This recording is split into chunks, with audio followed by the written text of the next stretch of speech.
Pendant longtemps, j'ai cru que c'était de la malchance. Je pensais que certaines personnes naissaient avec la clé et que d'autres allaient y passer toute leur vie à essayer sans jamais y arriver. Mais la vérité est plus subtile et plus cruelle. La plupart d'entre nous a été programmés, silencieusement, pour rester pauvres. Ce n'est pas seulement une question d'argent, c'est une question de mentalité, de phrases entendues depuis l'enfance, de comportements que l'on pense normaux, de peurs que l'on porte sans s'en rendre compte. Ce sont de petites croyances qui sabotent de grandes réussites. Ma vie n'a commencé à changer que lorsque j'ai commencé à déconstruire cette programmation.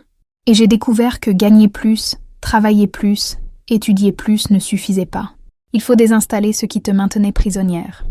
Dans cette vidéo, je vais te montrer 7 façons subtiles, enracinées et dangereuses par lesquelles tu peux être programmé pour ne jamais prospérer et comment commencer à inverser cela dès aujourd'hui. Parce que oui, il est possible de reprogrammer ton esprit pour la richesse, mais seulement si tu as le courage de reconnaître ce qui te retient. Si ce sujet t'a déjà dérangé rien qu'en lisant, abonne-toi à la chaîne, laisse un like et viens avec moi. Parce que parfois, ce qui te freine, ce n'est pas le monde. C'est ce que tu as cru à son sujet. Pilier 1. Tu crois que l'argent est sale ou dangereux. J'ai grandi en entendant que ceux qui ont beaucoup d'argent ne sont pas honnêtes, que tous les riches sont arrogants, et que si quelqu'un est devenu millionnaire, c'est qu'il a fait quelque chose de mal. Ces phrases semblaient anodines, mais elles façonnaient mon esprit sans que je m'en rende compte. Peu à peu, j'ai commencé à associer la richesse à l'égoïsme, l'argent à la corruption, l'abondance à la culpabilité. Alors, même quand j'essayais de prospérer, quelque chose me bloquait. C'était comme si une partie de moi appuyait sur l'accélérateur et l'autre sur le frein. Chaque fois que je gagnais plus, une peur surgissait. Est-ce que je vais changer? Est-ce qu'on va me juger? C'est là que j'ai compris. Tant que je croirai que l'argent est sale, mon esprit me gardera propre et pauvre. C'est l'une des programmations les plus profondes et les plus dangereuses, parce qu'elle ne parle pas à voix haute. Elle agite en silence. Elle sabote des opportunités. Elle te pousse à refuser des augmentations. Elle t'empêche de demander à être payé pour ton travail. Elle te fait avoir honte de prospérer. Le changement a commencé quand j'ai changé la question. Et si l'argent, entre de bonnes mains, était un outil de transformation? Aujourd'hui, je vois l'argent comme une extension de ma conscience. Et il ne fait qu'amplifier ce que je suis déjà. Commente. L'argent entre mes mains fait le bien. Si toi aussi tu as compris que briser cette croyance est la première étape pour ouvrir la voie à la prospérité. Pilier 2. On t'a appris à survivre, pas à construire. On m'a appris à économiser jusqu'au dernier centime, à acheter ce qu'il y avait de moins cher, à profiter de tout ce qui était en promo. Mais jamais on ne m'a appris à construire, à penser à long terme, à planifier, à multiplier, à croître. Et je n'étais pas la seule. La plupart des femmes autour de moi, fortes, travailleuses, déterminées, vivaient ce même cycle, la survie, comptant les jours jusqu'au prochain salaire, se réjouissant quand il restait quelque chose, mais sans jamais sortir du mode urgence. Cela crée une mentalité de pénurie chronique. Tu travailles, mais tu as l'impression que ce n'est jamais assez. Tu penses même à investir, mais tu dis aussitôt « pas maintenant ». Tu t'adaptes au peu, et tu trouves noble de vivre à la limite. Mais la richesse demande une autre posture. Elle demande une vision, des décisions et une structure. Le déclic est arrivé quand j'ai accepté que ce n'était pas de ma faute, mais que c'était ma responsabilité de changer. J'ai commencé à me poser la question « qu'est-ce que je construis avec ce que j'ai, même si c'est peu ?» J'ai commencé petit, avec un plan, un objectif réel et un engagement ferme. Arrêter de survivre et commencer à vivre avec stratégie. Aujourd'hui, mes revenus ne sont qu'une partie du jeu. Ce qui me transforme, c'est la façon dont je les utilise, les oriente et les protège. Commente. Je n'ai pas été faite pour survivre, j'ai été faite pour construire. Si toi aussi tu as décidé de sortir du mode pénurie et de commencer à bâtir ta propre structure. Pilier 3. Tu as normalisé le fait de vivre endetté comme si cela faisait partie de la vie adulte. Pendant longtemps, je voyais les dettes comme quelque chose d'inévitable, comme si cela faisait partie du pack adulte. Carte de crédit toujours au plafond. Mensualité accumulée. Découvert utilisé comme une extension du salaire. Et tout cela traité avec une normalité effrayante. Quand quelqu'un disait « je paie quelques factures », tout le monde hochait la tête comme pour dire « c'est normal, non ?» Et moi aussi je croyais que ça l'était, jusqu'à ce que je me retrouve coincée dans un cycle. Je payais pour couvrir, je couvrais pour devoir, je m'endettais pour essayer de vivre. La vérité, c'est que la dette était devenue un mode de vie. Et le plus dangereux, c'est que ce mode de vie est encouragé par les publicités, les réseaux, même les discussions entre amis. comme si devoir de l'argent était une étape commune et éternelle. Mais le jour où j'ai compris que la dette n'est pas normale a été le jour où j'ai commencé à construire ma liberté. J'ai fait un pacte intérieur. Aucun achat ne vaut ma paix. J'ai ajusté mon niveau de vie. J'ai échangé le statut contre la stabilité. Et à chaque mensualité remboursée, je récupérais un morceau de moi. Aujourd'hui, je vis avec ce que j'ai. Je multiplie ce que je possède. Et je n'accepte plus ce poids comme une routine. Commente. Les dettes ne font pas partie de mon nouveau modèle. Si toi aussi tu es décidé à briser ce cycle et à vivre une légèreté financière réelle. Pilier 4. On t'a appris que demander une remise, c'est de l'humilité. Mais facturer un prix juste, c'est de l'arrogance. J'ai grandi en voyant des gens travailleurs demander une remise avec fierté. Comme si économiser était toujours un signe de malice, d'intelligence, voire d'humilité. Et d'une certaine manière, ça l'est. Mais j'ai aussi appris que, de l'autre côté, faire payer notre juste valeur était vu comme de l'avidité. Quand j'ai commencé à entreprendre, je l'ai ressenti de plein fouet. Moi-même, je me rétractais au moment d'annoncer mes tarifs. Je faisais des réductions avant même qu'on me les demande. Je m'excusais de faire payer. Et au fond, j'avais honte de valoriser ce que je faisais. C'est là que j'ai compris.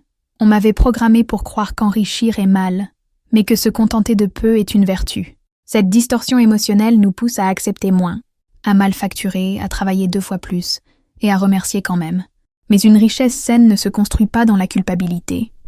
Elle se construit avec clarté, justice et estime de soi. Quand j'ai commencé à facturer honnêtement, sans peur et sans m'excuser, j'ai vu que ceux qui reconnaissent la valeur, la paient. Et plus encore, j'ai commencé à valoriser aussi le travail des autres. Aujourd'hui, si je peux payer pour le service de quelqu'un, je le fais. Parce que j'ai compris que la circulation consciente de l'argent fonctionne dans les 2 sens. Commente, valeur et prix ne sont pas ennemis. Si toi aussi tu as décidé d'arrêter de minimiser ce que tu offres et de commencer à facturer avec respect et dignité. Pilier 5. Tu confonds liberté et absence de limite. Pendant longtemps, je disais que je voulais être libre financièrement. Dans ma tête, cela signifiait pouvoir faire ce que je voulais, quand je le voulais, sans devoir regarder les prix, sans devoir planifier, sans devoir dire non. Mais dans la pratique, cela me menait droit à l'opposé de la liberté. Désordre, anxiété et frustration. Chaque fois que je cédais à l'impulsion, je ressentais ce plaisir momentané, suivi de regrets. Et le plus douloureux, c'est moi qui créais ces pièges. Je confondais limite avec punition, discipline avec rigidité, planification avec prison. Le tournant est venu quand j'ai compris que la vraie liberté, ce n'est pas tout faire, c'est pouvoir choisir. Et pour pouvoir choisir, j'avais besoin de critères, de limites conscientes, d'une structure. J'ai commencé à établir de petites règles pour moi, comme un plafond de dépenses dans certaines catégories. Des jours fixes pour regarder mes finances. Des priorités claires avant de prendre de grandes décisions. Et tu sais ce qui s'est passé? J'ai commencé à me sentir plus libre, parce que ce n'était plus l'impulsion qui dirigeait, c'était ma conscience. Aujourd'hui, je vois que la femme riche ne dépense pas sans réfléchir. Elle choisit en fonction de ce qu'elle construit. Et c'est cette clarté qui soutient ce qu'elle possède. Commente. Mes limites sont ma force. Si toi aussi tu as compris que la liberté sans direction t'enferme simplement dans une nouvelle forme de prison. Pilier 6. On t'a appris à attendre la permission pour grandir. J'ai passé des années à attendre que quelqu'un me dise « Maintenant, tu peux. Tu peux demander plus. Tu peux investir. Tu peux quitter ce travail qui t'épuise. Tu peux créer une nouvelle version de toi-même. » Mais cette autorisation n'est jamais venue. Et pendant que j'attendais, la vie passait. La vérité, c'est qu'en tant que femme, j'ai été conditionnée à chercher l'approbation. De la famille, des amis, du patron, de la société. On m'a appris à être gentille, discrète, attentive, à ne pas déranger, ne pas trop poser, ne pas trop m'imposer.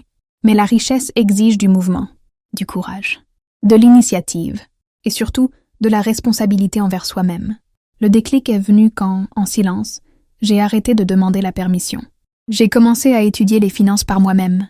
J'ai changé mes habitudes, réduit mes cercles, revu mes tarifs, planifié ce qui semblait trop audacieux. Et j'ai compris. Personne n'avait besoin de m'autoriser. Parce que la femme que je voulais devenir existait déjà en moi. Elle attendait juste qu'on lui laisse de la place. Aujourd'hui, chaque pas que je fais est décidé par moi, avec clarté, assurance et stratégie. Je ne demande plus la permission pour grandir. Grandir est devenu mon état naturel. Commente. Je n'attends plus la permission pour prospérer. Si toi aussi tu as compris que personne ne va libérer ton chemin, c'est à toi de l'ouvrir. Pilier 7. Tu crois que changer exige de grandes révolutions, et c'est pour ça que tu ne commences pas. Je croyais que changer de vie, c'était comme dans les films. Il fallait que ce soit radical. Quitter son emploi, devenir entrepreneuse, gagner à la loterie ou trouver un raccourci magique. Alors, tant que ce retournement de situation n'arrivait pas, je continuais, pareil, à me plaindre, rêver et remettre à plus tard. Jusqu'au jour où, assise face à un écran rempli de factures et de notifications de débit, j'ai compris. La révolution que j'attendais ne viendrait jamais. Et pire, chaque fois que j'attendais le grand moment, je négligeais le petit pas à ma portée. C'est là que j'ai changé d'approche. J'ai commencé avec 10 $ d'épargne. Un non à une invitation qui ne rentrait pas dans mon budget. Un dimanche à organiser mes finances. Une conversation honnête avec moi-même. Rien de tout cela n'a changé le monde.